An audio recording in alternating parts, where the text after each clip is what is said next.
Again, welcome to everybody who's here. And so we are here today because we're basically here to have a conversation about work that students at California College of the Arts have done in the architecture division. And I teach an elective seminar that's called Urban Imaginaries. And we talk about we do readings to focus on the way in which justice is constructed in urban environments. And we especially cover 4 topics around just the way that justice is framed through property, equity, environment, and economy. And then the students have, in response to the readings that we've done all semester long, all of the students have chosen one activist group and studied that. And then they've chosen one architectural project or urban design project to figure out how what designers do could in some way support the work of that kind of activist initiative. And then based on that, they've then sort of teased out what we talk about as techniques, like replicable, kind of reapplicable techniques of design that could support activists that work on similar or kind of topics with an affinity to the one that they studied.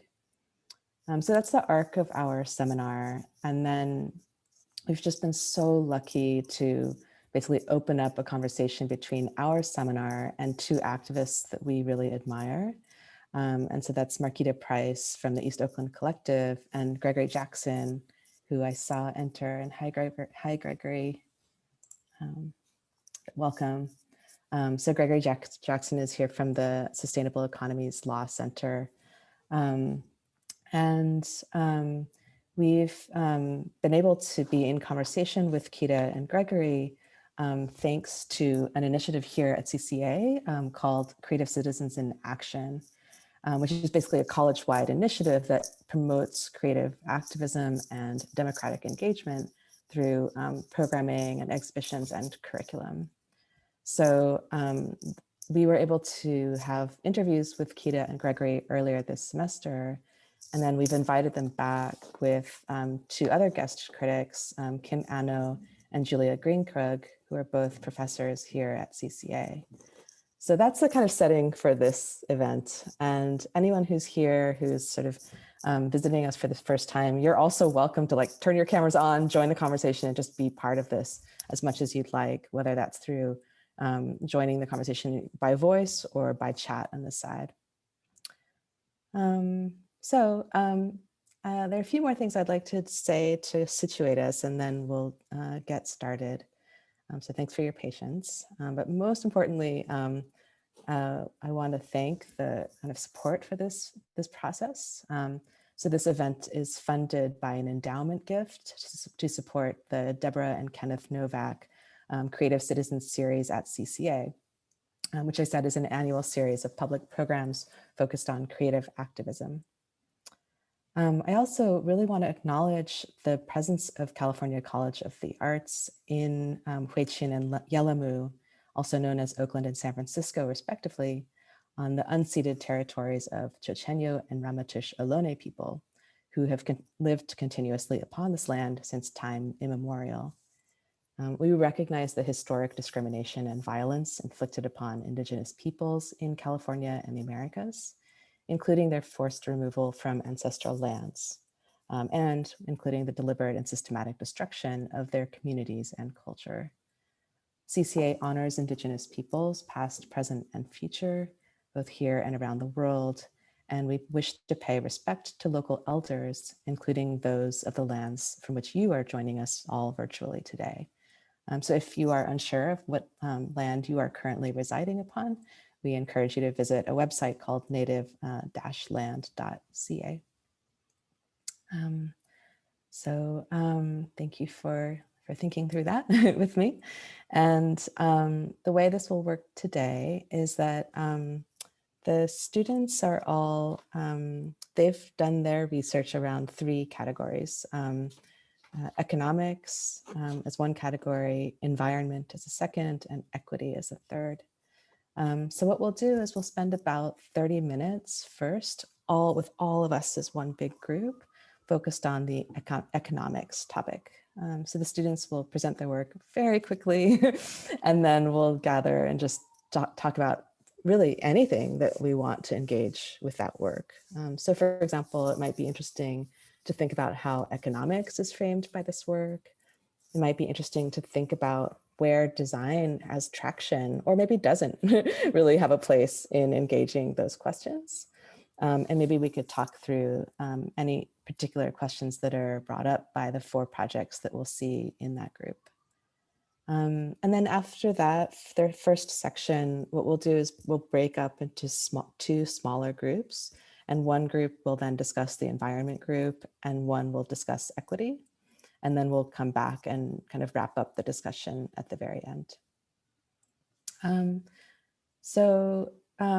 With that in mind, I know I sort of did a super quick intro for you, but I would, could I ask the 4 guest critics, Kita, Gregory, Julia, and Kim, maybe in that order, if you could introduce yourselves again, just a kind of short version of your intro so that we can learn more about you.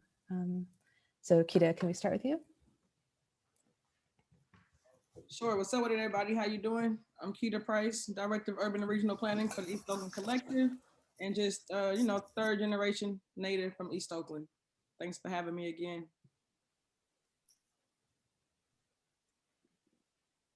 Hey everyone, my name is Gregory Jackson, co-founder of Repaired Nations, attorney at Sustainable Economies Law Center. Excited to see what's come up around economics and hang out and give feedback in the process. Hi, and I'm Julia. I'm teaching at California College of the Arts, the architecture studio and UDIST classes, which is the interdisciplinary studio. And I'm trained as an architect, but recently more focused on education and integrating participatory design in academia. Hi, my name is Kim Anno, and I'm an artist and a filmmaker and a social practice artist. I have a project right now at the San Francisco airport, which I'm very excited about because lots of people from all over the world will be walking around it. And I also am an executive director of wildprojects.org, which is a nonprofit dedicated to multidisciplinary social practice projects. Perfect. I'm so glad you're all here.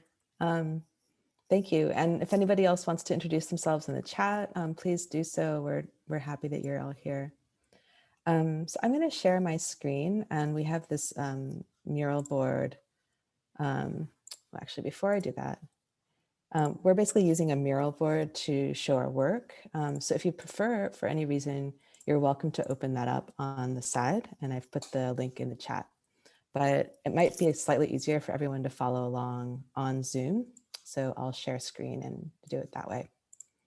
So here you see an overview of the work, and this is the economy section. This is the environment section, and this is the equity section on the right. And then you'll see that the first series of pages especially focus on actions or activists. The next series of pages focus on the case study of a design project. And then the last section right here focuses more on the technique that the students have kind of pulled out from that. Okay, so we really are ready to start. And we're going to start with Maria. And just as a reminder to everybody, I know 3 minutes is a very short amount of time. What I'll do is I'll set the timer on Mural up here so you know how much time you have left.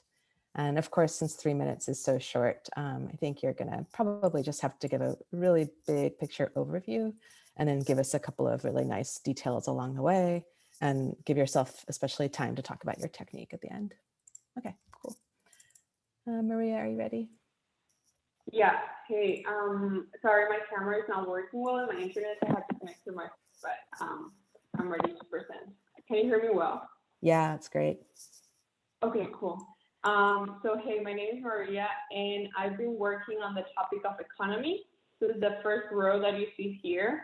And in this section of economy, we ask how designers can play a role in distributing wealth and reimagining systematic access to resources and livelihood. So in this first page, in this section, you can see I started examining La Cocina. In English means the kitchen. La Cocina is a space that offers a program for low-income working class to get mentorship for 6 months to grow and open a business in the food industry. La Cocina was born in 2005 from the informal food economy in the Mission District in San Francisco. People were working in their homes and selling in the streets, so they needed an affordable space and technical assistance to grow in this food industry. So now La Cocina, its main goal is to solve problems of equity in business ownership and access to resources for women, immigrants, and people of color. So now La Cocina provides affordable commercial kitchen space, not just for those that are part of the program, but anyone who wants to rent this space. So in here, you can see how like this was grown from this like informal food economy, and it's based on this like sharing of resources. There's all this mentorship happening in here too.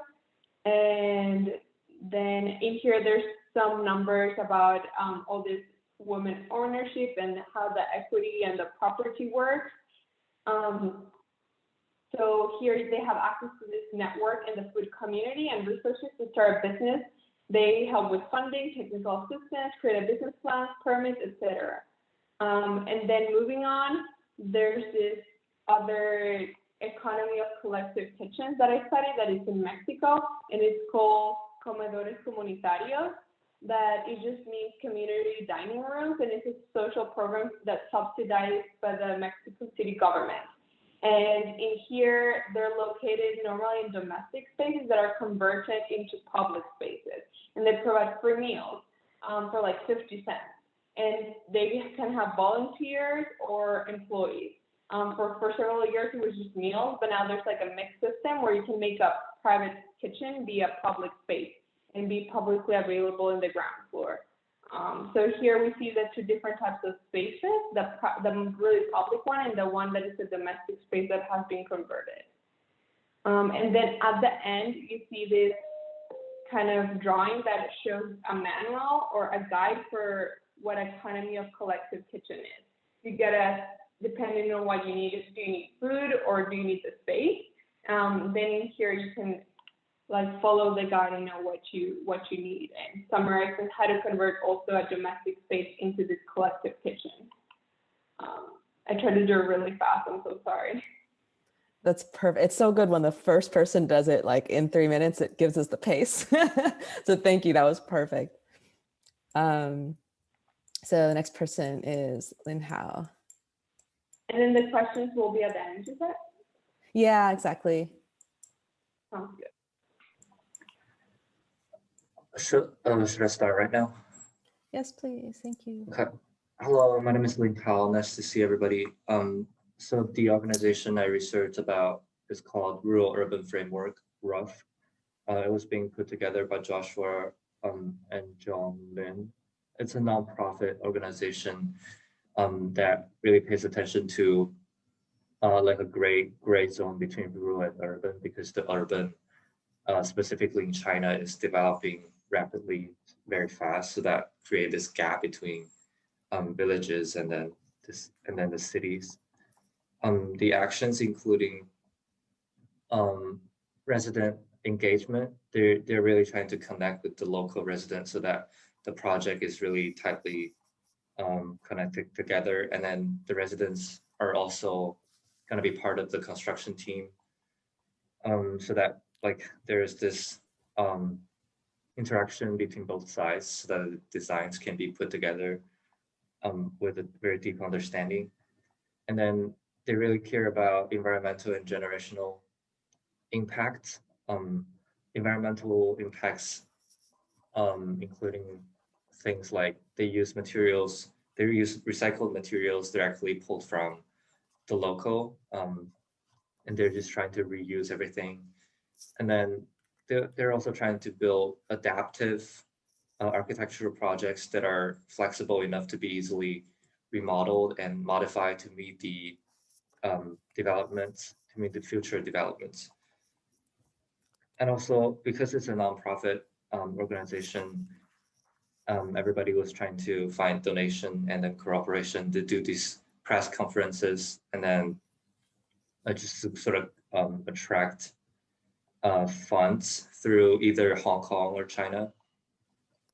And then this is the project I researched about. It's called Linzedone Bridge, and well, it's already 1 minute left. This bridge is a super tiny project. It sort of just connects both sides of the road, but then it had this twist towards the downward river, so that it only not only provides circulation for cars and motorcycles, but it only provides necessary livelihood for residents in ways that they can do fishing or just trades alongside the river. And then here are just some design process of that bridge. Here are some of the drawing. And then for the techniques, I was sort of just imagining this kind of way to be like on a very exaggerated scale, whether it's inside of a village or within a city. This is actually a village, urban village in Guangzhou. And I was just imagining if people can circulate in 3D instead of just 2D, because we're always circulating under the premise that that we can only circulate on the ground, either horizontal or vertical plane. And this sort of just breaks that.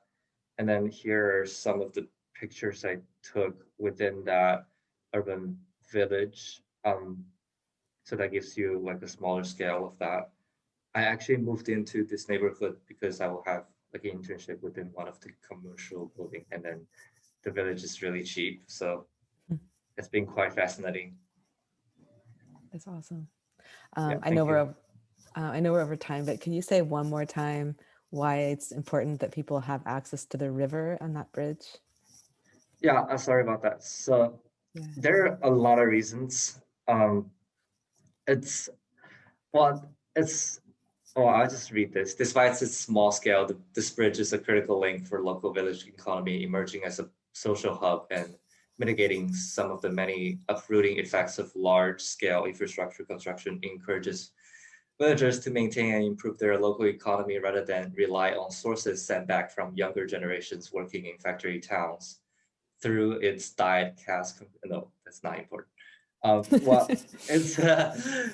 It's basically they will have this other way of supporting themselves. The bridge is acting like an encouragement, just to sort of enhance their livelihood. If Awesome. that's clear. Yeah, I think that's great. Thank you so much. Thank you. I wanted to make sure to underscore that. And Key, you are next. Yeah. Okay. Hi, I'm Key Schmidt. I chose Sustainable Economies Law Center, or SELC, to research my project. They are an organization based in the Bay Area, and they're working across the United States. They provide legal counseling, policy advocacy, and education that helps create economic empowerment and resilient communities. For those of us living in a city, the visibility of gentrification and displacement of people is all too present. SELC works with grassroots organizations to create alternatives to the developer takeover. Their view is that the key to controlling our own cities and neighborhoods is ownership, whether it be housing, energy production, or food distribution. The dream is to centralize every community resource into the hands of the people, but often there is major legal leaps in establishing housing cooperatives, land trusts, urban farming, and energy collectives. SELC works with communities to build the legal skills to cut through the red tape. Their work with EB-Prec is just one example of how they're supporting resilient economies. And EB-Prec stands for? Sorry, East Bay Permanent Real Estate Cooperative. So I'm trying to brush through, sorry. Totally, thank you.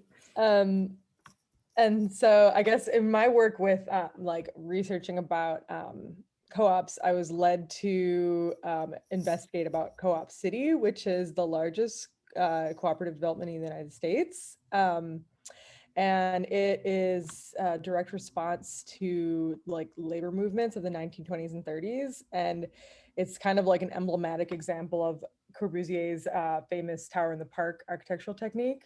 And for the most part, people see the ideology as having failed and also associate it and other housing projects along these Tower in the Park lines as being almost like the failure of modernism. And so I guess I was kind of trying to think about like ways in which Co-op City was successful. And so I can just go straight to my technique drawing. And I guess what makes it successful is like particularly co-op status, which has led to its affordability and self-governance of the residents. And the diversity is notable. It's the largest cooperative housing development run by people of color, as well as the largest naturally occurring retirement community in the nation.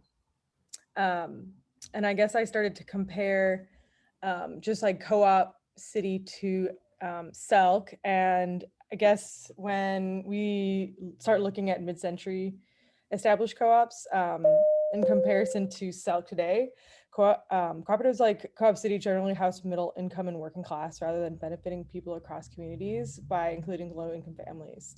What Selk's PREC model is different from the limited equity cooperatives, such as the Co-op City, is that it's supported by the entire community, not just residents of the buildings. And by spreading the burden of ownership cost, access to affordable housing becomes a reality for many and keeps community members in place. Expanding community ownership beyond housing, such as worker collectives, energy cooperatives, urban farms, and etc., can transform neighborhoods into truly autonomous cities within cities. And it helps them govern towards interest rather than capital gain. That was beautifully presented. Thank you. Thanks. And Peter is our last person in this first group. Hi, good afternoon, I guess almost good evening. My name is Peter. So I started out looking at crowdfunding as the ways to allow people to invest in housing and other real estate properties. At first, I thought about maybe that would be a way for people to put their funds together to build housing. But I did find this particular company that allows you to invest in that company, invest in real estate, buying shares. And they read at low cost, like $500 per share, so something like that. And then I started looking at the ways for them to perhaps be a bit more efficient in their renovation. So next slide. And so they do find distressed housing, and then they renovate them, and then they can resell them to the general public, or they can resell them back to the investors. So I guess there's a first step kind of things happening. So which is a good thing. Next slide, please. So they use the technology to find housing and find places to buy and how they manage the supply chain, I guess, and be able to try to do that more efficiently. Next slide, please. And they've been successful, I suppose, being beating, I guess, the standard process of stock markets and other funds. But I'm actually more interested in how they can help the community by building housing that are more low cost and more affordable for the general people in the community. So after some research, there is a architects from France who actually won the Pritzker Prize, which is the highest award given to architects. And they are specialized in renovation and specialized in affordable housing. So their model is to renovate and not to rebuild, not to destroy.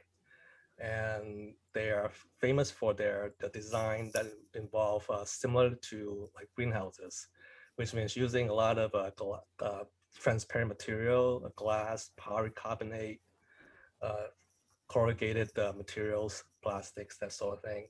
And also lightweight structures like the tubing rather than like this traditional, framing, traditional beams and all those other things.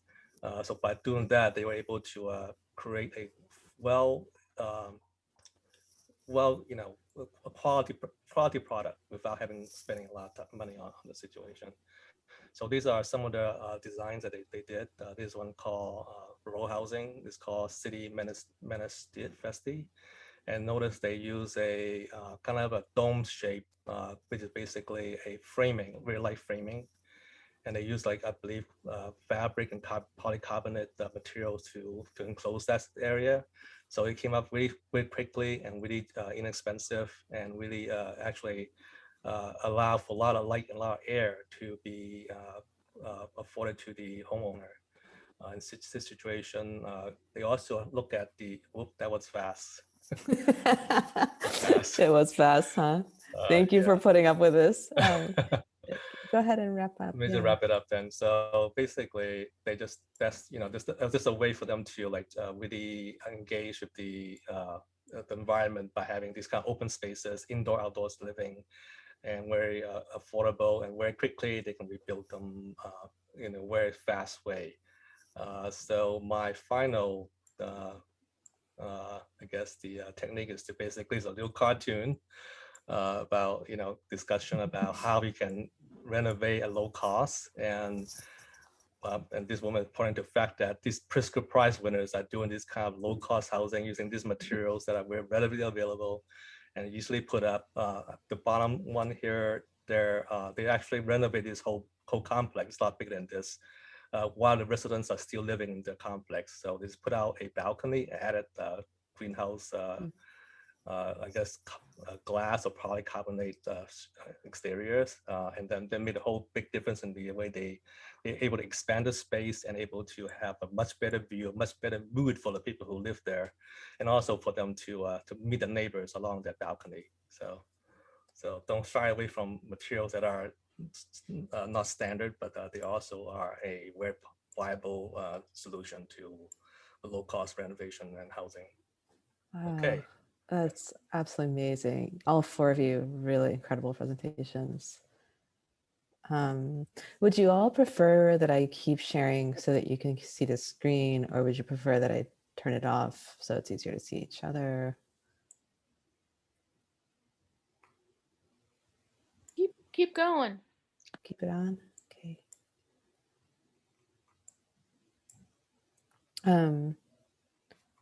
So does anybody want to start? And I don't know what you see that's different than what I see. So let me know if I'm blocking things in a weird way. Janette, can you remind us how much time we have for this Oh, part? good point. We have, well, technically 12 minutes, but let's make that 15. Can we ask questions? Yes, definitely. Peter, can you repeat the name of the firm that does the massive radical rebuilds? Yeah.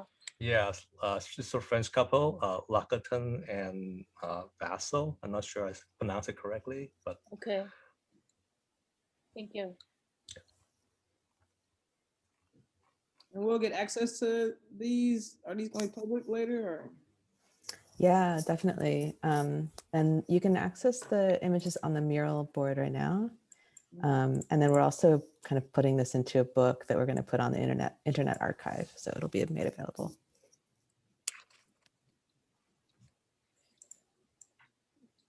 Cool. Yes. Can I ask one question about the remodel situation? Is there a lot of people doing big giant remodels, Peter? not in the US as much as in Europe, I guess. They're much more into keeping the existing structure and then renovating them. But here it's like tear down, rebuild, so which is a lot of waste of energy and effort, I think. I agree. They're much more conscious than we are, I guess. I can just imagine the Salesforce Tower remodeled. Can we take off the skin or something? Yes.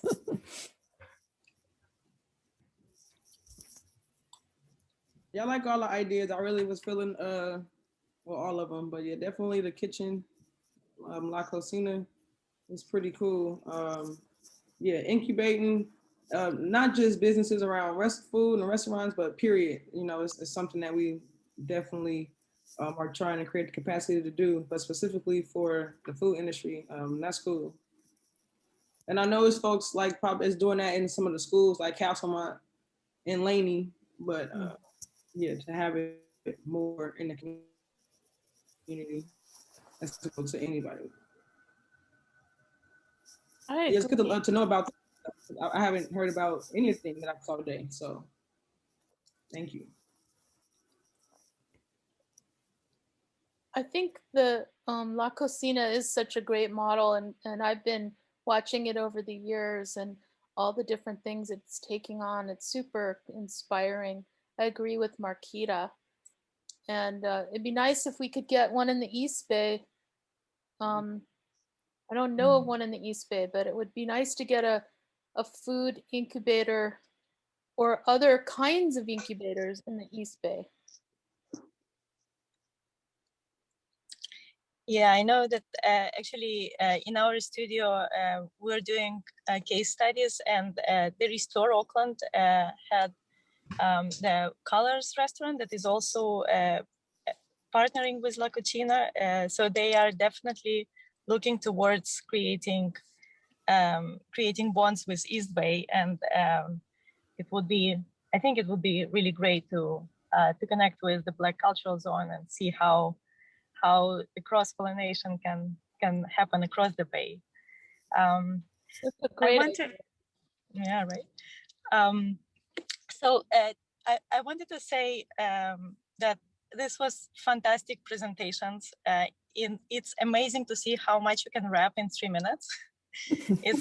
It's awesome, and I think that was really interesting in what each one of you managed to capture is that in each one of those strategies, there is a use kind of looking outside the box of how to address a certain issue with non-traditional systems or non-traditional approach. However, the goal is very traditional. So there is no innovative architectural typologies or something like smart cities, everything linked by computers or whatnot. But the innovation is in approach. And what's important is that is to see the key goal, the core goal of each of those tactics, understanding what is the real need. And I think that the key in each of those projects is really working with the end user and understanding what they need. So if in La Cucina, the innovation, and also in Maria's presentation, the Mexican example, the innovation of giving up private space to communal needs is really understanding that what we need is the collective production of food. And in Guangzhou, this bridge is really understanding that in urban villages, even though they are wrapped in urban fabric, there is a need to the resource of water and really reconnecting with the land to kind of regain autonomy or self-identity. And the scope city, I think your presentation was really fantastic because we are all very happy to criticize modernist public housing and to bury it with kind of saying that it's not working, it was terrible. But you're really trying to unpack what are the elements of co-op that can work in the recent kind of reimagining of co-op. And I think was really interesting your identification of this ecosystem of needs and factors, that it's not only the residents, but it's everything around it that needs to be somehow linked to the co-op and the system of this cooperative system. And finally, the renovation using like cheap, even agricultural elements and materials to renovate houses. This is so great because we fight for new housing, but it's often so important to keep people where they are. And this renovation as a crowdfunding resource can really be a way to to compete with the new development and displacement. I don't know, it was really great to see all those examples, very inspiring. Can I follow up on some of those points? Thank you so much for those comments. I'm actually especially curious to hear Gregory's thoughts about like this relationship between Co-op City and Selk. You know, do you look at Co-op City and say like, yeah, you know, 20 years from now, we want to be in the place so we can build a co-op this big? Or do you feel like, you know, no, these are not the kinds of buildings that we would want to see for Selk's purpose? Yeah, thank you. I really enjoyed the research of all of the projects. And I think at times, to varying degrees for each, I was like, cherishing the moments when like the people were the ones, like the people who were the focus of the projects were the ones who were talked about, like the design like affects them in their life and, you know, through things, as opposed to like the more technical or academic approach of like, oh, this is a cool system because, you know, look at this system. I think for the Co-op City example, it was really great. Like hearing someone else and cooperatives are a way that are like a path of moving that can be like super liberatory and can be what like helps a lot of people through life. But they can also be like it sounds weird to say a co-op being co-opted, but like in terms, or maybe corrupted in terms of like not necessarily like putting people over profits anymore and starting to like put profits above people. And so, yeah, I think like just generally in the co-op movement, it's like a known fact that like, you know, New York has the highest concentration of housing cooperatives, but like, I don't think people like to talk about it because they're like super market rate and kind of exclusive and yeah, they're hit or miss. So yeah, I really enjoyed it. And I think like ultimately the goal is to create what communities in place are saying they need. And like my part of it as an attorney is like helping to design the governance structures that supports their movements. And I feel like as architects, it's helping to design like landscapes or buildings that accommodate for the needs of the people in place.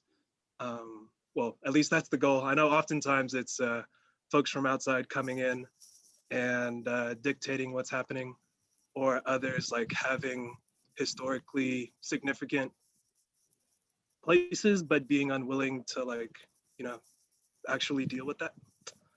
But yeah.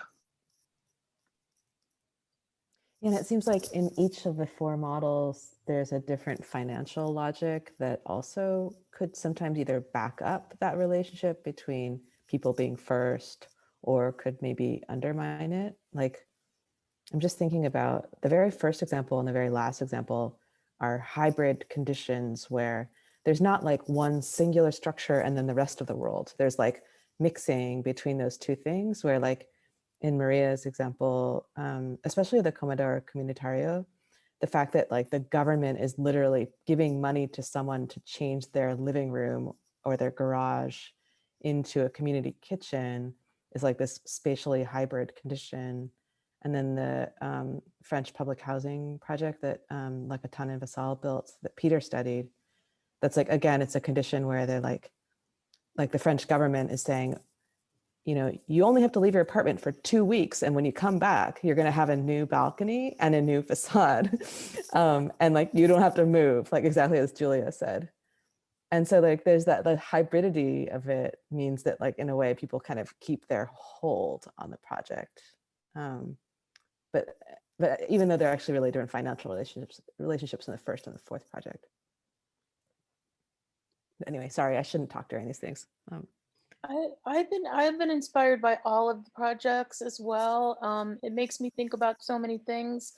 One is the metaphor of the bridge and the walkway, and which to me is kind of iconic in terms of like the public square or the commons. And one of the things that's been a problem in America is our lack of accessibility between classes of people. And so my eyes are always looking at, is there a way for the classes to move around? Is there a flexibility to the solution? And if I don't see that flexibility, then I just think, okay, that it's not structurally going to work over time. Like there has to be something that is porous and that's going to be kind of like shoring up the fragile little infrastructures that have fallen away during COVID, for instance. So that's I don't think that any of these are not saying that. I'm just kind of like I just keep looking for those things, and I am very excited about one, the historical co-op city, the speculative project for the walkways in China. I mean, and the use of recycled materials and remodeling of our buildings. Because what I hate to see is a lot of people, or very few people, making a lot of money after tear downs and I'll get rid of all the materials. Then how do we recycle them? Then where does it go? And we have to stop that cycle. So it's pretty exciting to see all of these. I'm very supportive of each one.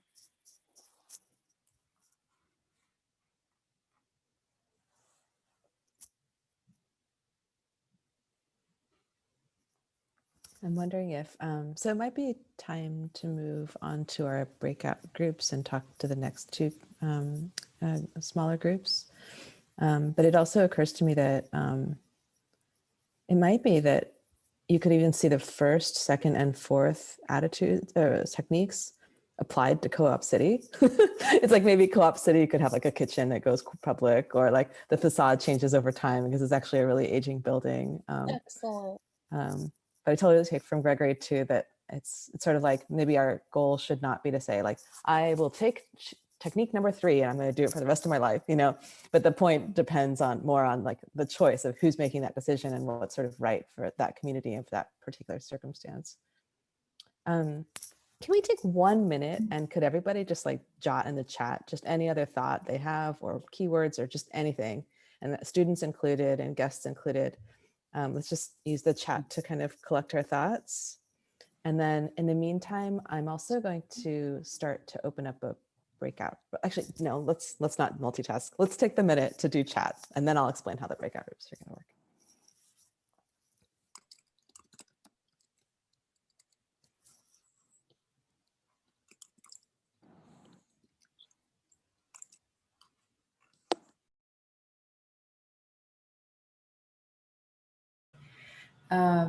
So my name is Gita, and my case study was the Green New Deal for Public Housing established by Representative Alexandria Ocasio-Cortez and Senator Bernie Sanders to take action against the exponential rise in housing and climate crises.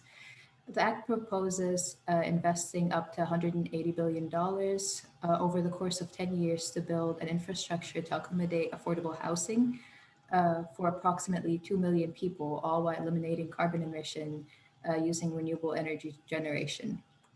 The deal also implements an economic plan to create over 250,000 jobs in the renewable energy industry and reduce the cost of living by 30 to 70%, as well as creating new public resources such as childcare, senior centers, educational institutions, community gardens, and farms, and access to clean public transit. And I was really intrigued by the way the act creates a chain reaction for equity, where through the use of renewable energy and recycled materials for housing, brings down the cost of living, creates new jobs, and uses the money to improve public resources. And just to briefly talk about, you know, some like about these like projects that I researched. So these are architectural projects that create a similar chain response using the techniques that tackle affordable housing environmental justice and or common resources, at least two of these things. So to look into my project, which was inspired by 60 Richmond Street housing, designed by People Architects and located in Toronto, Canada. It's an affordable housing project that not only provides an economic place to live, but also incorporates communal resources for residents, especially those who work in the restaurant and hospitality industry. The project utilizes reclaimed materials to assemble a sustainable structure and implement energy saving strategies to keep the cost of living low. The ground floor, as you can see over here, is dedicated to local resident-owned restaurant and training kitchens. And then, as you can see in blue over here, where fresh produce is grown on the roof and the sixth floor terrace for the use of the residents, local restaurants, and culinary trainees to improve their skills and create a self-sustaining community. So it starts off by carving out these spaces from the standard affordable housing project, and then activate these spaces with urban farming and gardening on the roofs and those communal spaces so that the residents can make use of it, as well as the local resident-owned restaurants. And that way it kind of creates a similar chain response. Oh, perfect. And yeah.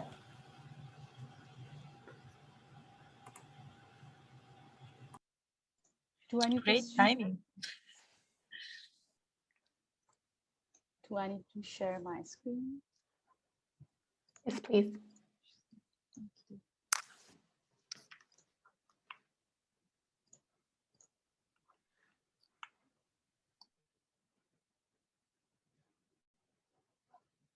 Okay. I'm having a problem sharing my screen. Okay. Oh, it's not working. Can just anyone share? Maybe you can adjust the timer. I could share and I follow can just you. I can stop my video and try sharing it again. Just a moment.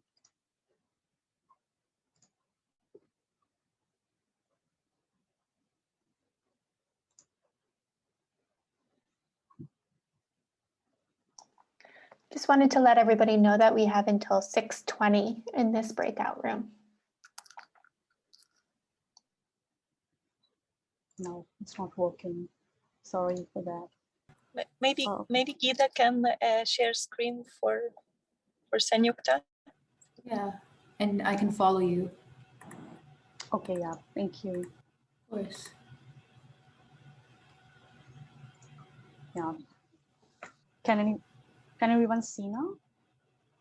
Okay, sorry for the confusion. It's just how do I start with the timer, or I just can start talking? Okay, it's fine. I just quickly do it. Hi, my name is Sanyukta. I've started exploring the action of decarceration, which is a process of removing people from institutions like prison and mental hospitals, and which kind of involves government policies, community campaigns, and initiatives.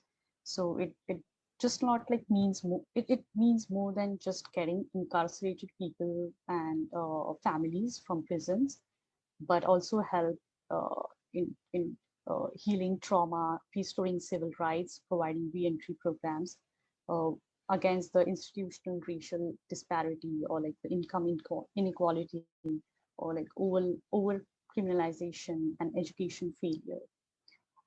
So we could just go down a bit. Exploring this concept, I further studied some abolitionist strategies, particularly restorative justice practices, and I just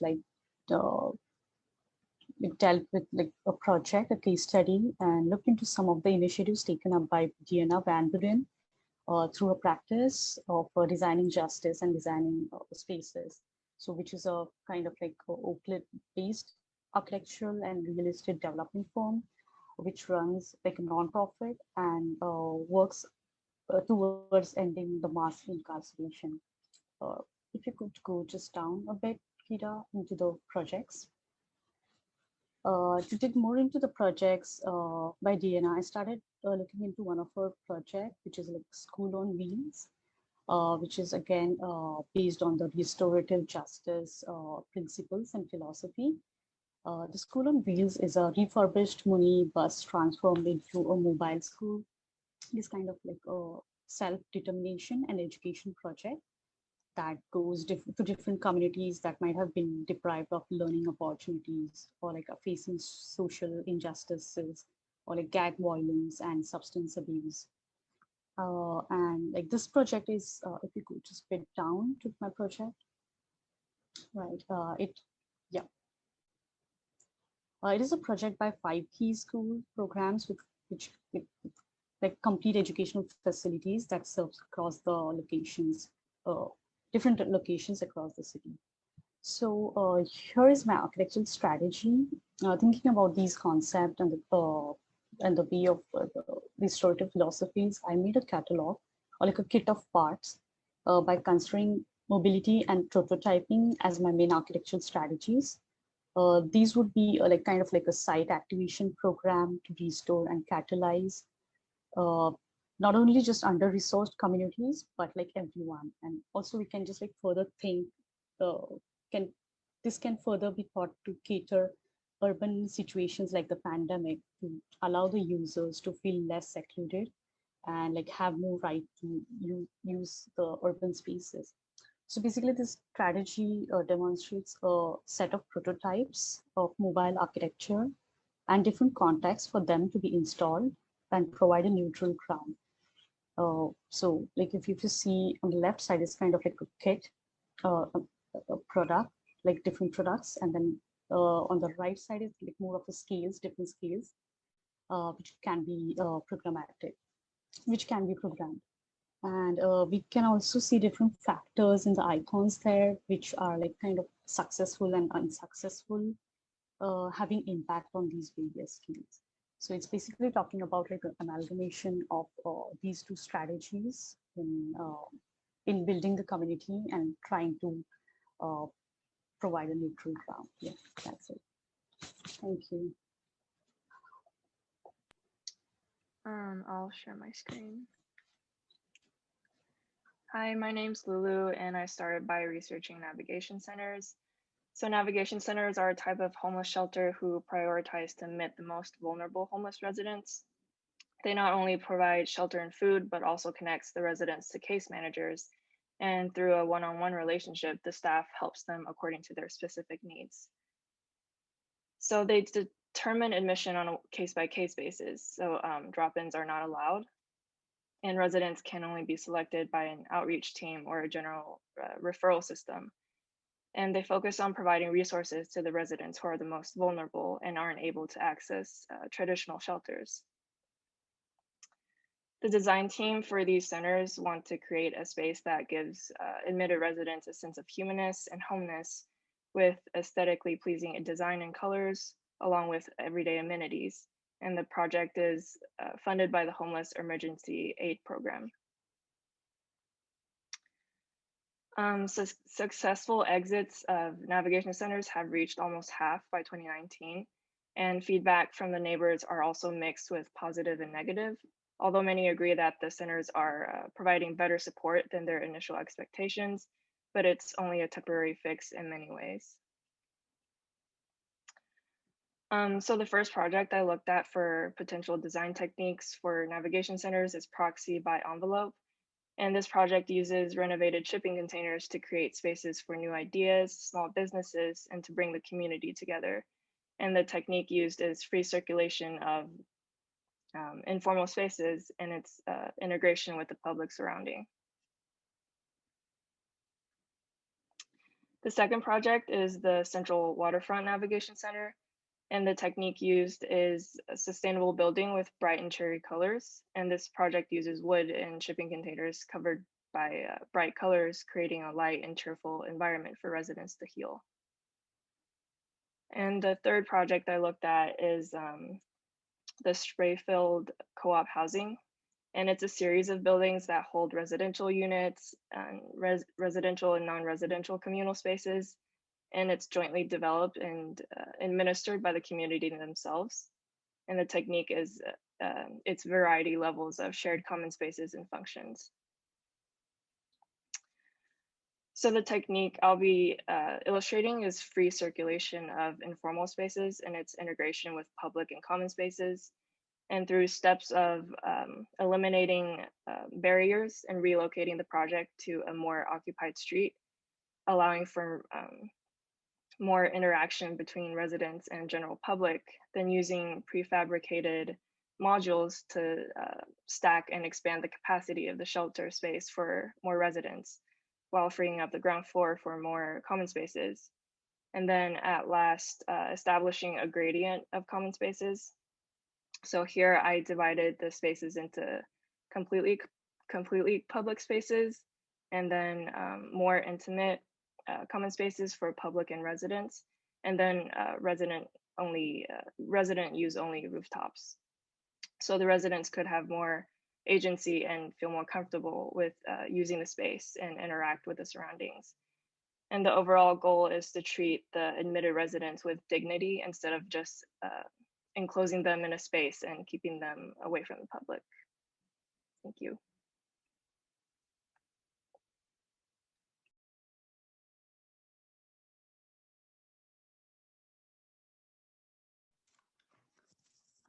I would like to share my screen.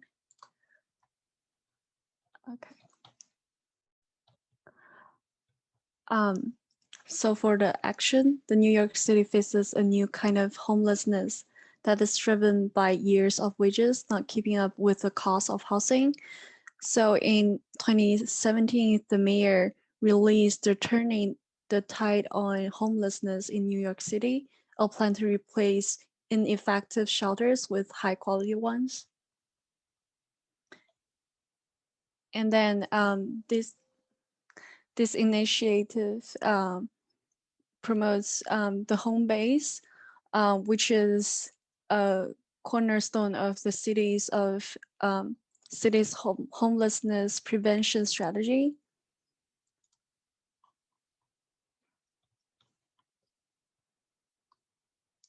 And then the plan is make the distribution and setting of the new shelters that were required will be more equitable with shelter capacity available in community districts where it is needed to make it possible for homeless families and individuals to be sheltered near their schools, jobs, healthcare, houses of worship, and other critical community connections.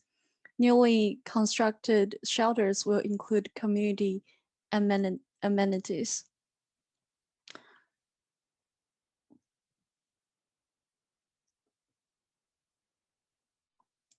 And then they promote how they want to replace the ineffective showers with the high quality ones. So there are several innovative shelters and intake center project that made by the KW, Curtis and James Berger, Marvel architects, and they want to aim to radically improve the jury build system. So there are two projects I searched. One is Help One, which is have the sharing common spaces and expand the variety of the functions. And the next one is the Navy Green supportive housing, which, so there's a lot of services include case management, on-site nursing, horticulture and art therapy, recreational activities, and training, and etc. So, and it's also includes the common green. For the formerly homeless, the symbol of being connected with non-supportive housing buildings is powerful and provides a sense of validation and acceptance. And then a light flooded double height entry invites one in from the street. So variant colors and super graphics announce each floor and units. Stairwells are foregrounded and boldly colorful to encourage use and healthfulness. So this technique drawing is basically how make those mixed use in the common ground. And so there are units set activity room, double height lobby, and the central courtyard. So it's reach those families to live in this community and interact with each other. Thank you.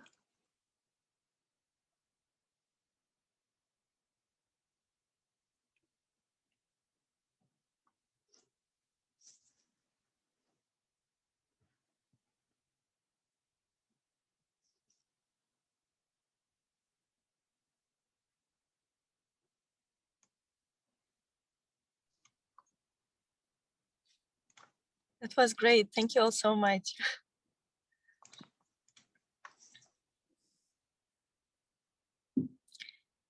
Maybe one of you can share screen with all 4 projects that we can refer to, kind of zooming out similarly to what we did in the main room. Yeah, great. That's wonderful. It was an accident, actually, but it works. That works. Good accident. I think what was for me most fascinating in these presentations is that 3 out of 4 are talking about housing, but each one of them is focusing on not only housing and presenting the theme of providing shelter as just part of the ecosystem of supporting people who need shelter. So it's kind of a more holistic understanding of what shelter is and what's the real need for people who are marginalized and who are struggling. So I thought that this recognition of this diverse, complex ecosystem of needs that need to be provided is a really great great realization with this 4 project.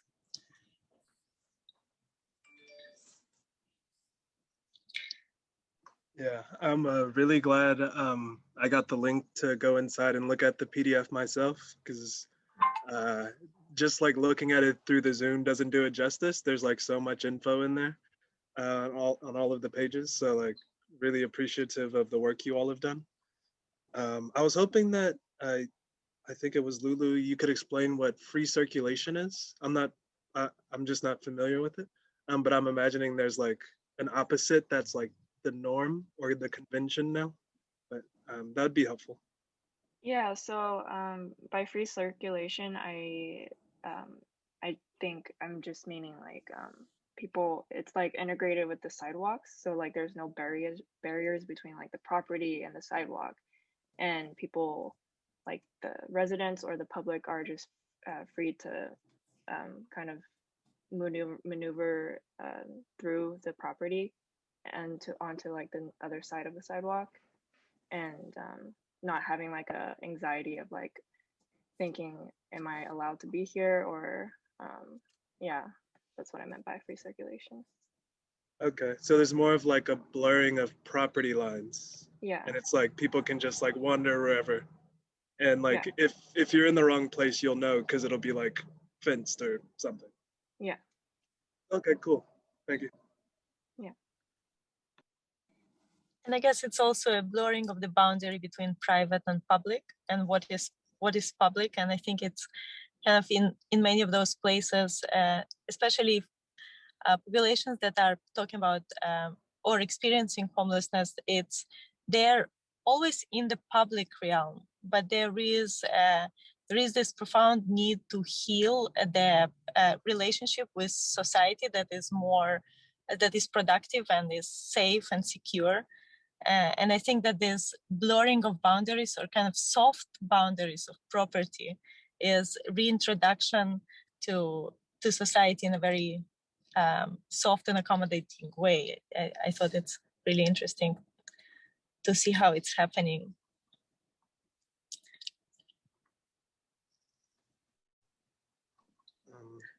I'm noticing a lot of the projects are focusing on communal space. And there's like the shift away from like the individual space, or at least like taking up as much space as like our grandparents did.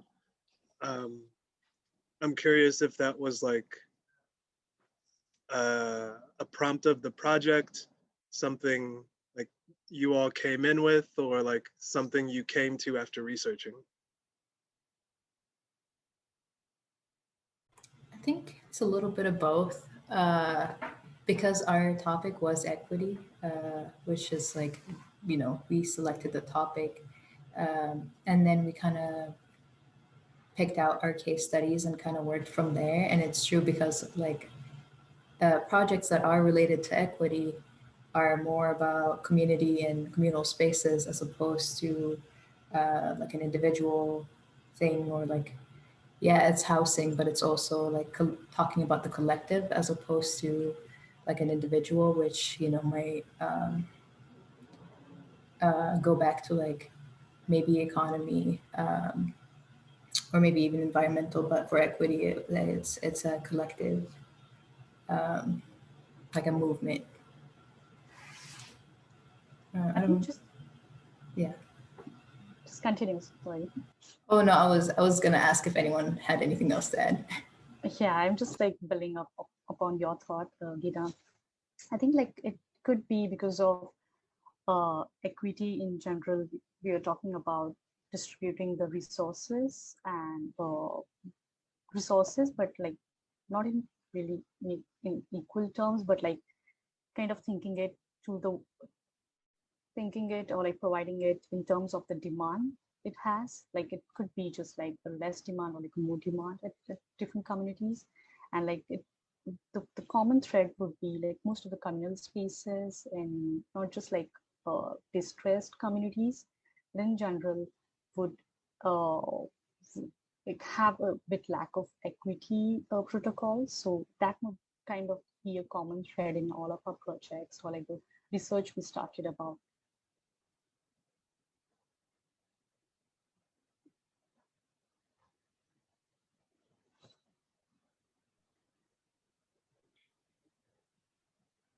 So if you would summarize, it seems like each project suggests something like additional ingredient to help build this have capacity to have a decent housing. So like in Gita's example, it's an opportunity to build business on the ground floor of this housing project. And Sanyukta, in your example of School on Wheels, it's the provision of education that kind of helps to climb the ladder of access to education and access to jobs. And then this free floor in Lulu's example. I wonder what you would find more, and maybe it's for Gregory a question, like what are the ingredients that would be more effective or more needed for community to heal, or maybe all of them together?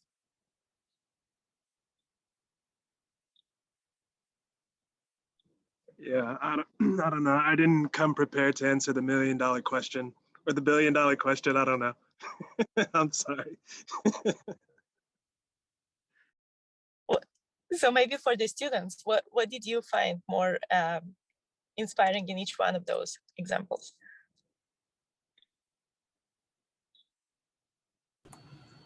I think my biggest takeaway is providing the resources for the community to self-sustain, as opposed to just being like, here, we made this, you know, like a whole don't teach or don't give a person a fish, teach them how to fish sort of thing, where I think all of these like case studies give people the tools that they need to, you know, make it by themselves without the aid of external factors. Yeah, that's really well said. I think it's really important to for people to feel autonomy and feel empowered to self-sustain rather than to, you know, to be dependent on somebody else to provide the fish, which is the public housing used to do in the 70s, right? And I think the government's attitude and support are really important. No matter like, so because those resources, they have to plan for years. And the government really needs to listen to the community and care about what they need. Yeah.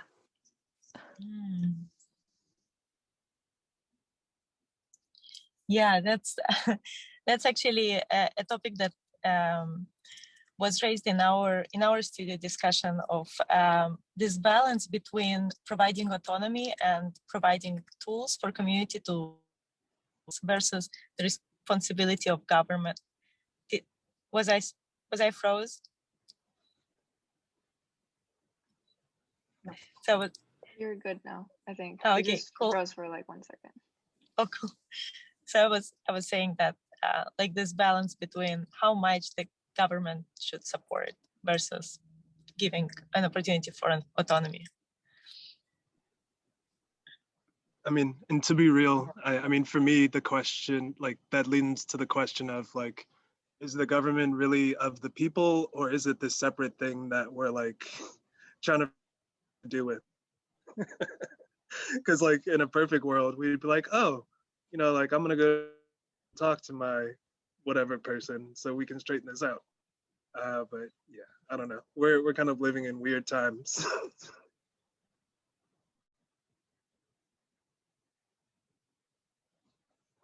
Yeah, it's really like even with the Green New Deal, I looked at other countries that actually implemented the Green New Deal or other factors of the Green New Deal, and their government was like, you know, like actually effective enough to be able to provide those things. Like in Korea, South Korea, they're managing to, you know, reach their goal.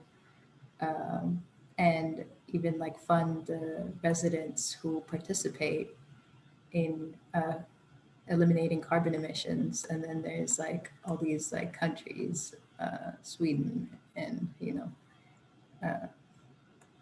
like that where the government actually, yeah, like provide actual assistance and guidance, but.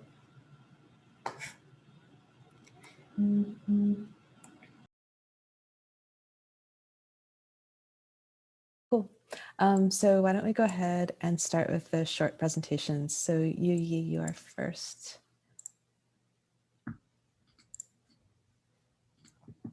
Okay. All right. Hello, everyone. My name is Yui, and the action study that I did was the Caño Martin Peña Community Land Trust, and the project study at the bottom is the Indonesian-China Friendship Village. Both studies focuses on less affluent families and how they are both situated in an enclave. And after natural water disasters damaged these two parties' homes, the need to rebuild is necessary. But however, these new homes are also generated unwanted exclusiveness that causes disconnection to economy. So thus, how can urban planning bring connections to enclave becomes critical. So these are the images, and this is the community land trust.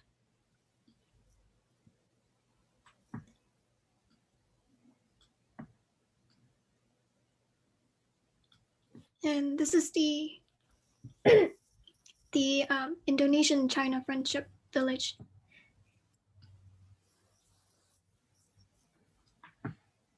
And my technique, it's not so much of recommendation, but a critique that these two parties lacks. The techniques here is the enclaves and connection. So the analysis studies the isolation of the village and its relationship to the bigger city. The villagers built in the rural area lack job opportunities. Only small family business like food stands or coffee shops are operated in the area. This is the Indonesia-China Friendship Village right here, and it's very isolated on the upper land, away from the water line, but it keeps the water away from the village, or keeps the village away from the water, but it also keeps the economic away from the families as well. Even though there are the shrimp ponds or the fish farmeries down here, but they are damaged because of the tsunami. So then if they want further opportunities, they would have to travel 17 kilometers to the main city, which a very far travel for people who mainly travel on mopeds. So the lack of connection to economy is a huge disadvantage of the project. So that's it for me. Thank you. Beautifully presented and with 12 seconds left. Thank you. RJ is next. Yes, and I just want to warn, I'm having some connection issues, ironically, on my end. So just a heads up, if anything, if I'm like lagging or something, I don't even know if that's happening right now, but okay. Okay, cool. Shall I start? Yes. Okay, so my project started with looking at EONI, the East Oakland Neighborhoods Initiative. The EONI is a partnership between the City of Oakland Planning Bureau and 12 community-based organizations focused on equity-based planning for Deep East Oakland, and their mission kind of to strengthen the health, wealth, and resilience of East Oakland neighborhoods in the face of displacement and climate impacts. So some of the key components, or like my takeaways that I had from the research that I did, was the community engagement kind of being a big aspect, allowing kind of the community members to be the drivers of change within their own communities. Because you need to kind of engage the community in order to enact like successful change. And then climate justice was another one that was more focused kind of on like the environmental impacts and reducing their kind of efforts to reduce greenhouse gases and kind of attack kind of the global climate crisis. And then the other big one was the community improvements and empowerment to residents of the community. So kind of like the projects I focused on, the big one was the San Leandro Creek Urban Greenway. And the project's kind of like a revitalization of pathways along the creek that are have been underutilized by the community. And some of the key aspects that I was like focusing on, or that I drew from the project, was looking at the aesthetics and kind of community inclusivity, kind of the culture and engagement that they had, and kind of like how the community, how they were using the community to look back at like the cultures that have been there and be able to represent them, but also get the community to engage in the design and other aspects of the project. And also looking at the kind of the connectivity and accessibility within and providing access to all the residents of that community along kind of this greenway. And so the project portion, I kind of wanted to expand upon the idea of connectivity and accessibility in the first phase of the San Leandro Creek Urban Greenway. So in the drawing below, I kind of mapped out the San Leandro Creek and the adjacent residential and commercial communities to showcase the potential connection and accessible pathways that can be made. There's also 4 zoomed in moments that kind of highlight areas of importance and show different aspects of connection and accessibility. They range from accessibility of like children traveling to school, bikers crossing busy streets, intersections of highways and railroad pathways, as well as space provided to honor the cultures of communities. And kind of what sets this project apart, I think, from others, and kind of what makes it a successful project in my mind, is the involvement of the community members. There's a lot of people from the community helping to design and build furniture for the Greenway, create murals and other artwork, and even businesses helping to fund the projects. So the community engagement is multi-layered throughout the project. And in order to have a successful project, I think that is essential. Yeah. Perfect, really lovely.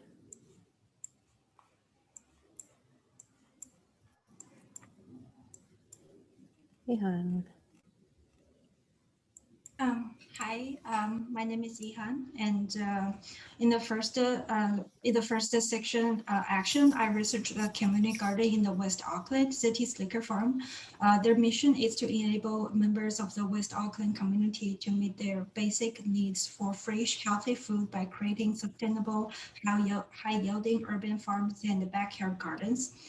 They're committed to grow organic food to help nearby communities, and also they're really focused specific on the people of color and also the low-income families, and also they really believe that the healthy of the food is a human right.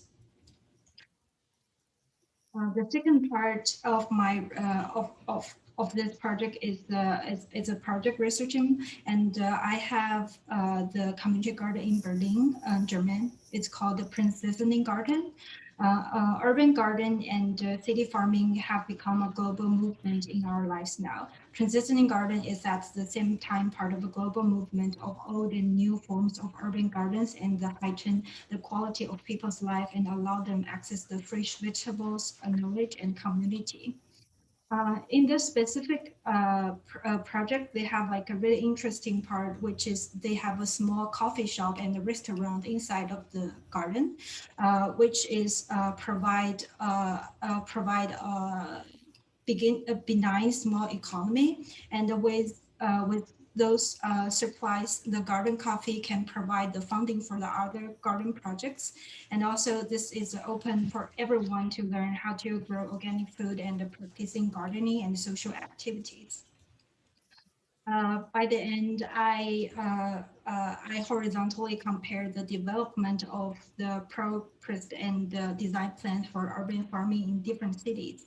I want to study how to develop urban gardens in different cities or countries according to the local conditions, because some areas need to consider different forms due to the economic, population, and floor space restrictions.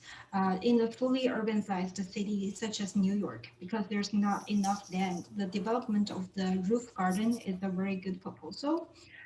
And then in the place like Berlin, Oakland, or other place in the Bay Area, where conditions permit the development of community garden within the city, it can greatly increase the community friendliness of the developing cities and provide urban green spaces.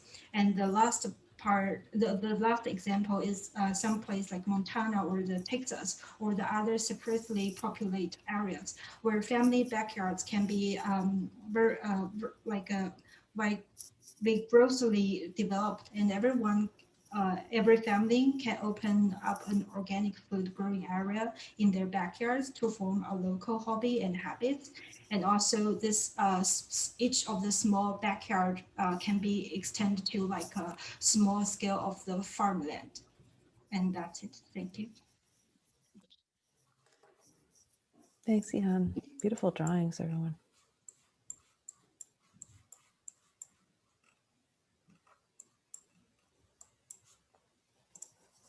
Nidhi.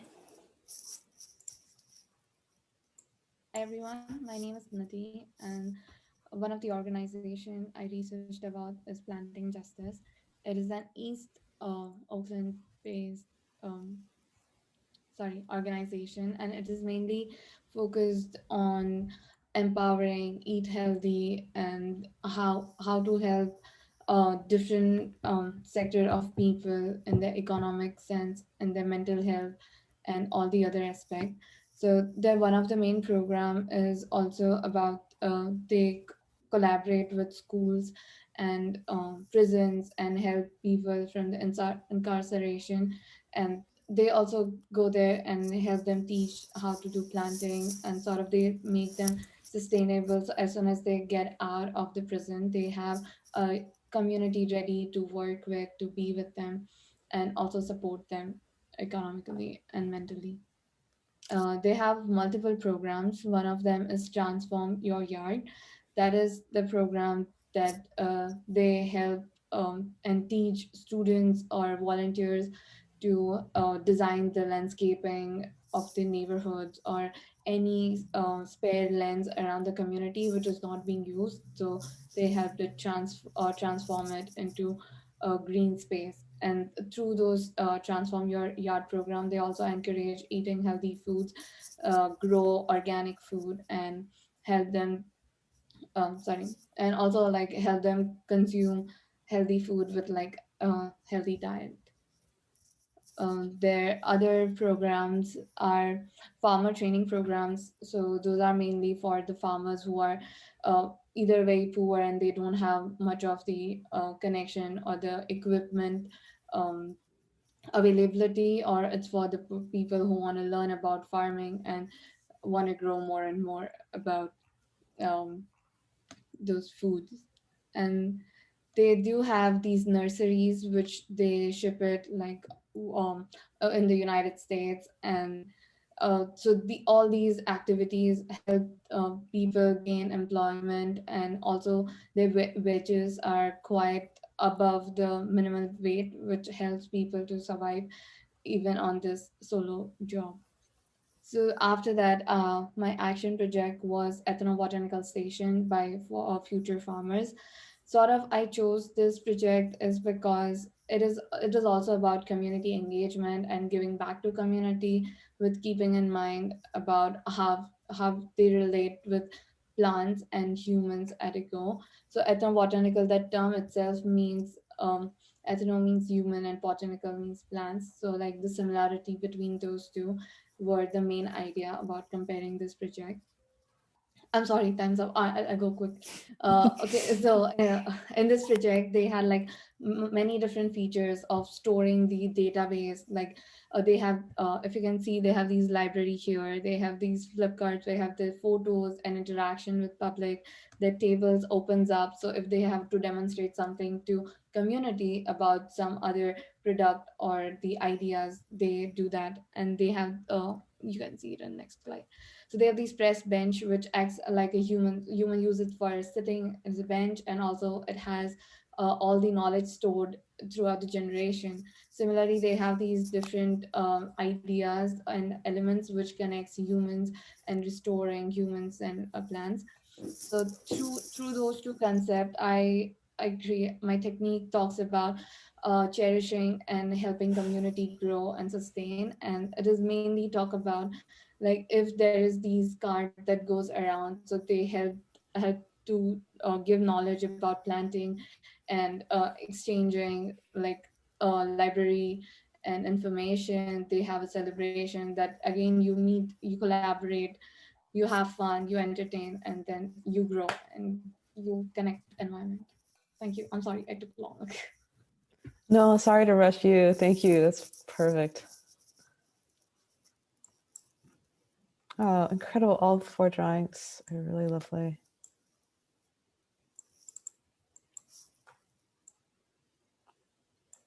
Does anyone want to start?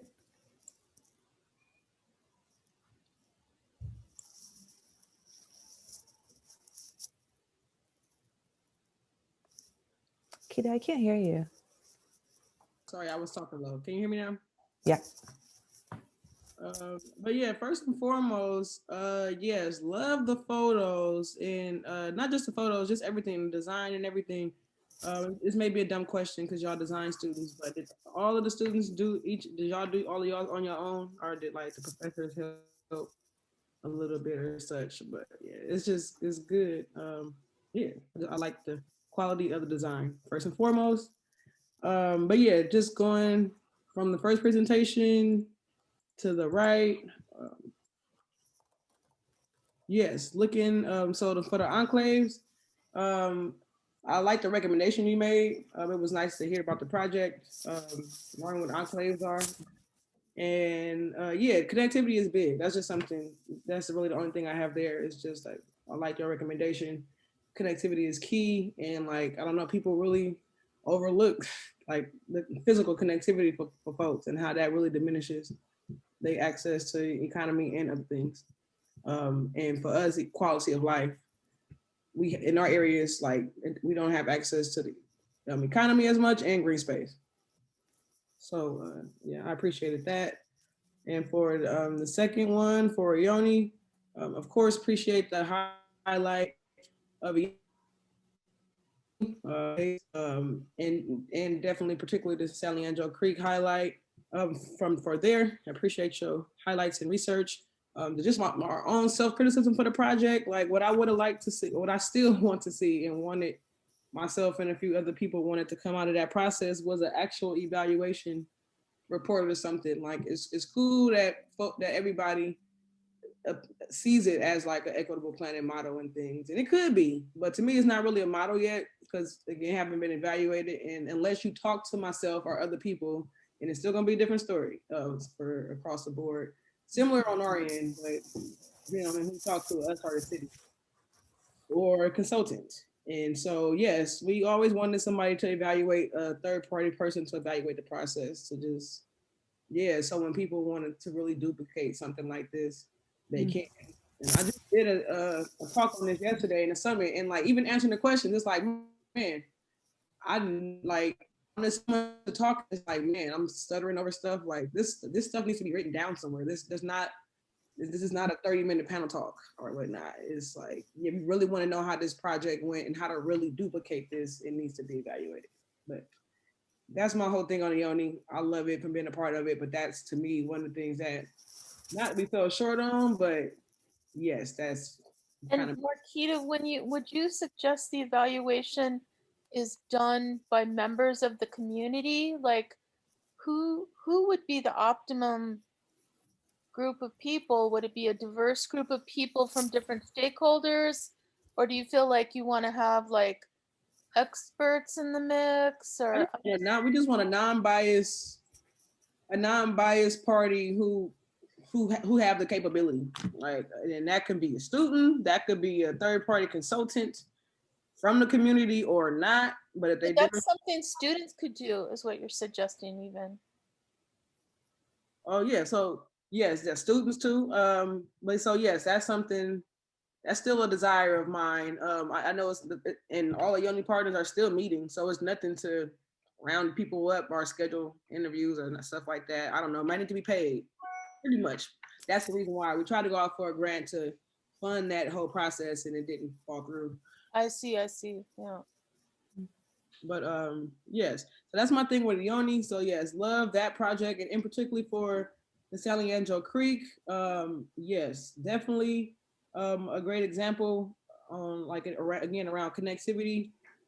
Yeah, I really like how you highlighted that part and rebringing. That's like not the only thing, but that is outside of the resilient equity hubs that came from you, Janette. The only other thing environmentally that I really kept from RBD was the whole connectivity, stitching the neighborhoods to the shoreline, like that whole concept and slogan. So it was good to see that pop back up, and I like the designs and stuff that you have in the one after that. But yeah, definitely connectivity is big in East Oakland, to green space, to environmental. So I guess that's why I'm in this group, because yeah, that's resonating a lot. So appreciate that highlight, stitching the neighborhoods, and that's a big part of what the creek is supposed to do. And yeah, I appreciate the recommendations for different access points. As I'll get to look at it more, because I want to comment on the other ones. I might have some questions. It's a nice diagram, but I do need a little bit of orientation. I mean, I see, but just make sure I understand it. But thank you. And then next for the urban farming, I mean, yes, we was kind of talking about in the chat, we are not short of necessarily community gardens in East Oakland. For me, it's around distribution, like even planning justice, like some people that know, but if you don't know, they're still working on like actually distribution program, or not people together, where people, they have a community garden where you can just come in and pick stuff, but who knows that? So I find like that's the issue at a lot of, and they could have upgraded that by then, but the last time that I went, that was what it said to me by staff. But it's a couple of, I'm sure it's a lot of community gardens, Castlemont that's producing a lot of great stuff. Even myself in my backyard, I got an orange tree that I never prune in ways. So like getting that stuff out and like, you know, not wasting. And so, yes, love it. So the rooftop part, like, yeah, want to see more rooftop greenery. Yes, just period. I would love to see some stuff like that. It's open. So it's just good to see models and for that to be talked about. And then Segurite Land Trust, of course, well, Planning Justice and Segurite Land Trust is definitely a model worth noting on how to like steward land, give land back to indigenous peoples, and also, like I mentioned, cultivate gardens for profit, but also for use. And they're also expanding through the TCC grant. They're expanding to aquaponics center as well. So. Yeah, I love all of these concepts and yeah, appreciate the visuals and the fact that it's resonating with stuff that we're either doing or want to do more or better. That's it for me, sorry. I think I'm learning so much from you, Marquita. I think considering the water and the growing of food, and then therefore food distribution is like a triangle: water, food, food distribution. And I'm wondering what might happen, kind of like if you to infuse that in each of these. The other thing, I post a little bit in the chat.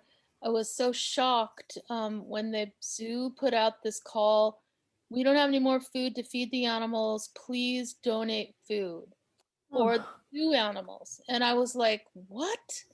You know, like, I mean, I just was shocked, and I was thinking, why don't they have a garden? Why aren't they growing things? They have manure out there in all of the sites, and the community could help, and it could be like really in relationship to the rest of Oakland. If we're gonna have a zoo, which is a contested thing anyway, but if we're gonna have a zoo, we can't in COVID time let the animals starve. So it was like, that was just such a weird thing. And I just wonder in general, the animals entering, once we have these natural spaces and we have the creek and we're developing food, we then start to invite animals, even ones we don't want, like rats and possums and things like that. And like my garden, this big giant tree rat just ate up all the broccoli one night.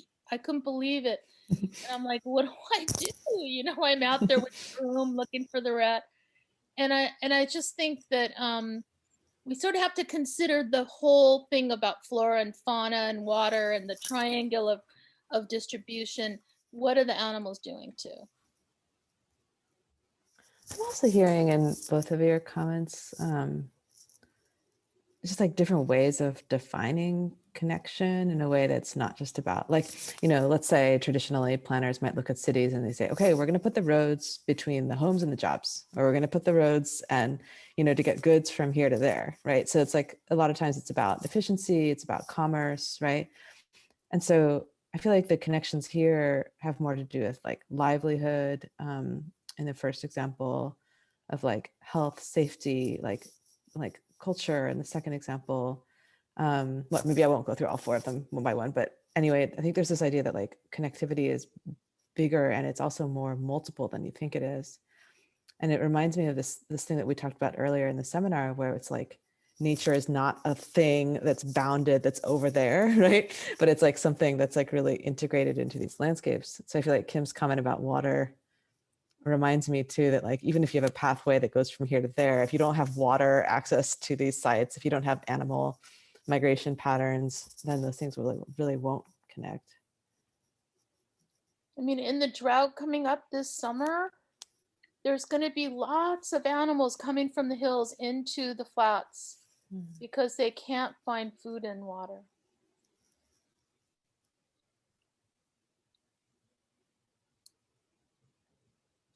These are really innovative though, and I think really part of the solution. All of you guys are really trying to be part of the solution, and I'm really grateful for that, and that you're paying attention to all those things.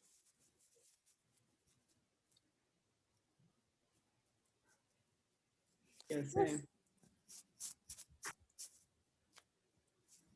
I'm also seeing a connection here about, I really like the way that Nidi's project, Nidi, I just put the syllabus on the wrong emphasis, Nidi's project, that you're talking about knowledge around plant life. And I think that's really important because like a lot of times people might say, well, let's go to the ecologist and we'll learn what to plant here and so on.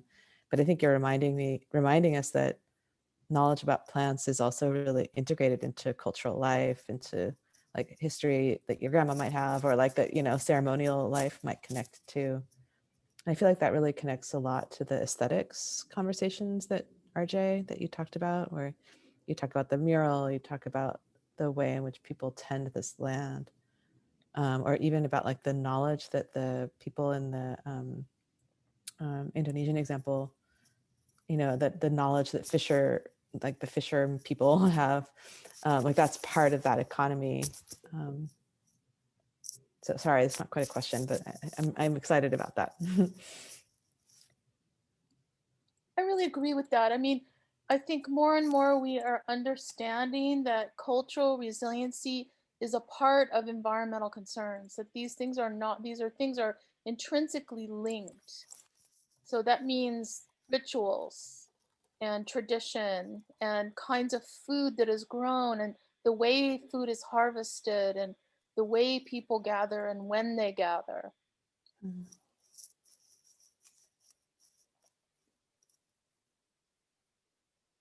I'm kind of curious, Marquita, in your work, do you sometimes encounter people that are like, I don't really want to talk about environment, I want to talk about other issues, you know? Like, how do you open that conversation up? I have not got anyone that blatantly have said that. Cool. Ever. There's folks who want to focus on, like, I don't know, me, the way I work, I'm like, again, a Pisces, I'm flowy and adaptable. So I'll make stuff work if I want it. So I'll make it work, or I don't know, probe it somehow to make it cross environment.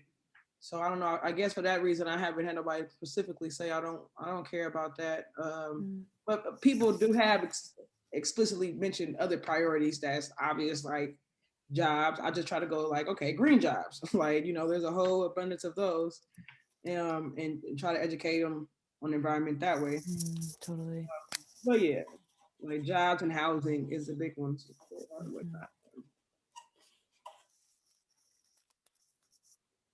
But people have environmental issues, they just don't know it. Like, people don't like trash, people don't like a lot of stuff. Yeah, you don't like the crappy air you smelling because of the foundry or the industrial companies down the street. Like, you may not know that's what that was all these years, but yeah. Air quality, definitely. Because people get asthma and COPD just by breathing difficult air. Exactly.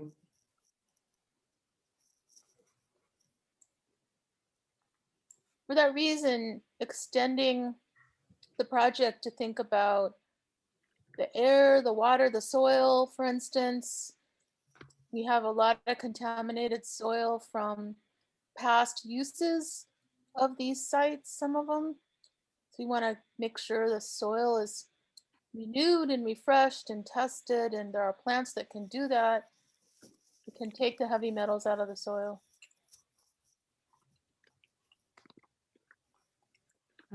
Welcome back to everybody who just joined from the equity group. I'm sorry I didn't make it over. I realized that I was too nervous to leave because I was worried that I would lose the recording if I moved.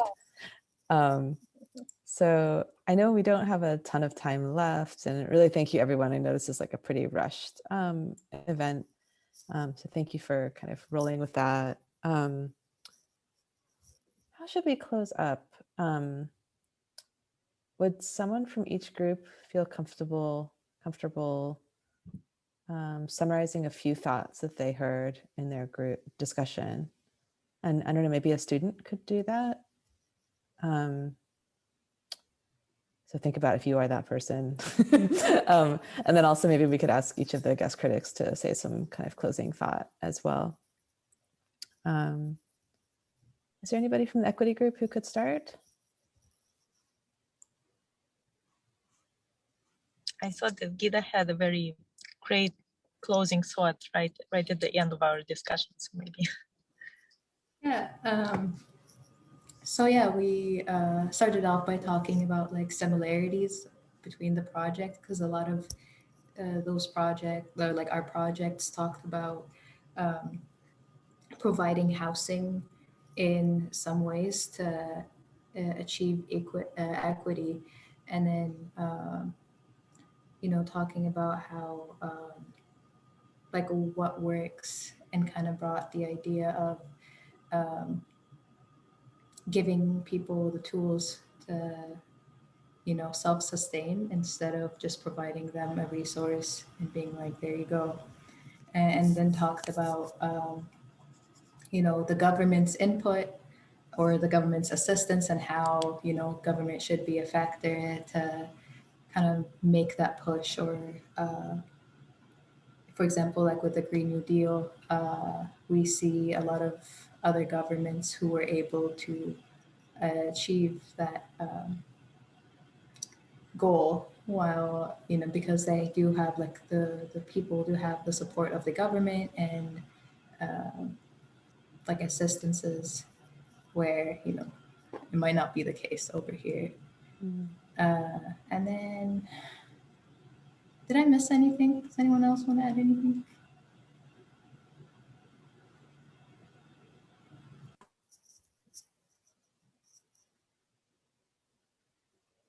I think, yeah, that's a brief summary. Thanks, Gita, that's perfect. Does anybody from the environment group want to summarize a bit?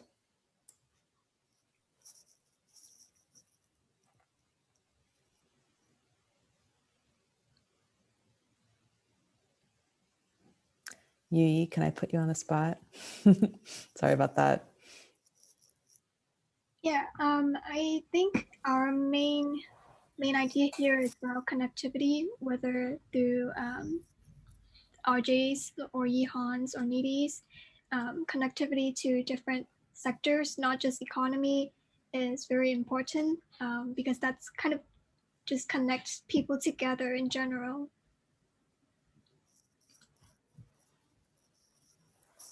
Thank you. It's perfect.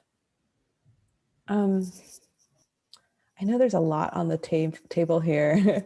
In the interest of closing up, I guess I have a couple of questions that I'm especially curious to think about. But of course, I'm really eager to hear any thoughts that you all have.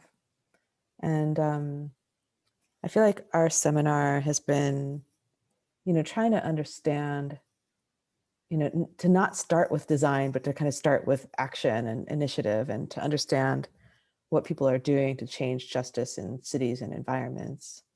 And then to kind of find some way in which we as architects can sort of engage in that conversation. But I think, there are times and questions where I feel like it's not an obvious thing, right? Like, how is it that architects can have any ability to contribute, right? And certainly there are many ways in which we historically have thought we could contribute and didn't at all help. And there's certainly many cases in which people didn't even try to contribute. And so I want to be critical as well as optimistic about what that relationship could look like. So I'm just kind of curious to hear your thoughts about,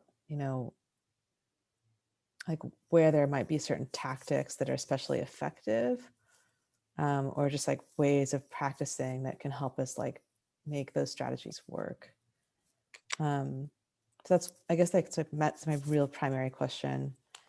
But I'm also curious to think about these definitions of like economy, environment, and equity, and think about whether those are useful frameworks for us as well. But yeah, please enter into that however you'd like.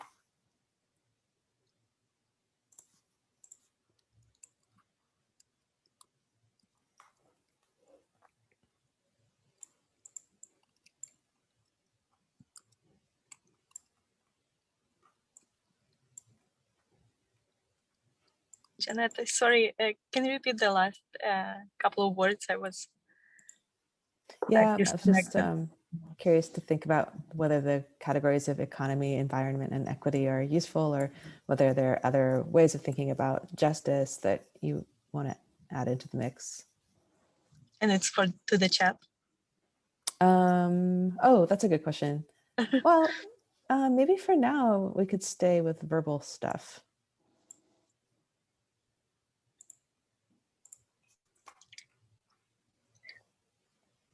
Well, I want to share some thought that was shared with us from our community partners.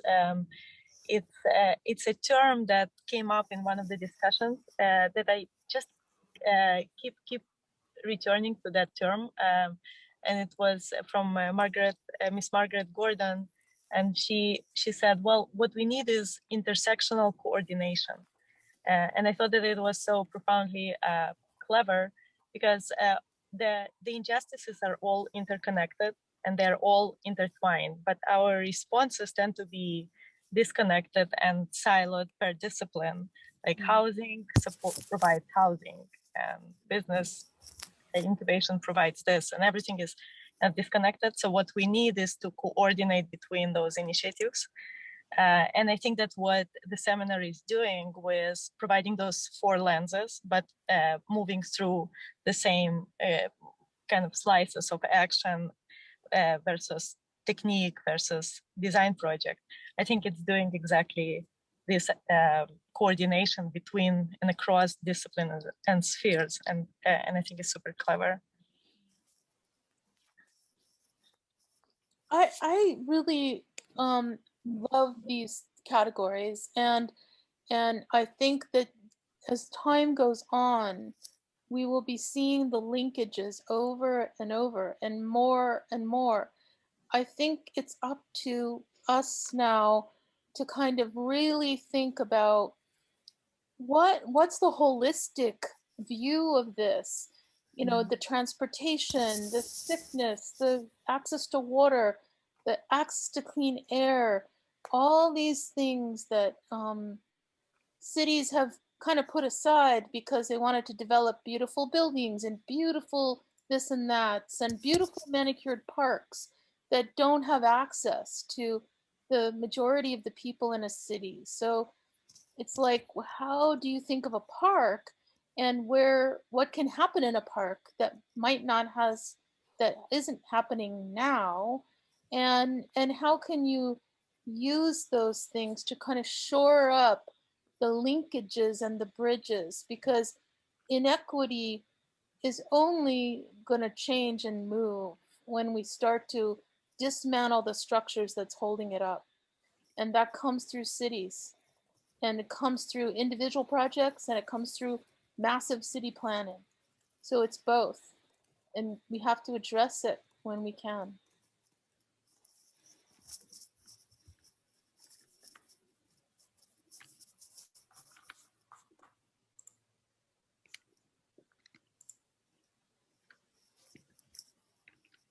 Thank you. I know, Kita, you need to head off, right? So thank you to Kita so much for being here. Thank you all. anytime. Yeah, look forward to seeing you all work, you know, in the future, and may see some of y'all, you feel me, in the field. All right. Bye, Kita. So wonderful meeting you and hearing your thoughts. Bye, you too. Thank you. And I know it's getting late on a Friday evening. We should all move on to our next thing. But Gregory, did you have any last thoughts? I was waiting for Kita to say something insightful and wise, but she has to go. I guess like what's in my brain right now is that equity, environment, and what was the third one? Equity, environment, Economy. and economy. Thank you. Yeah. I think if we don't center people in that triad, then something else may seek to take its place. And I've witnessed, and I think we all have witnessed, the power of capital interests to force its will on people. So yeah, I don't know.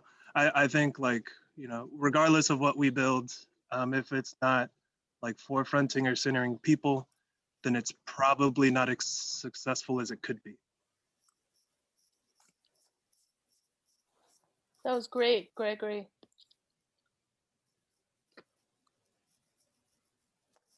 Perfect. Oh, I feel strange just ending it, but I guess we should end. I guess that's, everyone's finishing their semester. Some of you have just finished your degree and are moving on to other lives.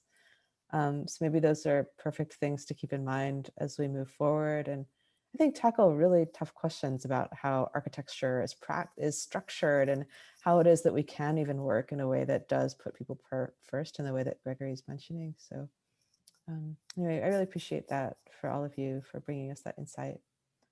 Could I ask the students to stay with me for just 2 minutes, because I just want to talk about any last wrap-up things.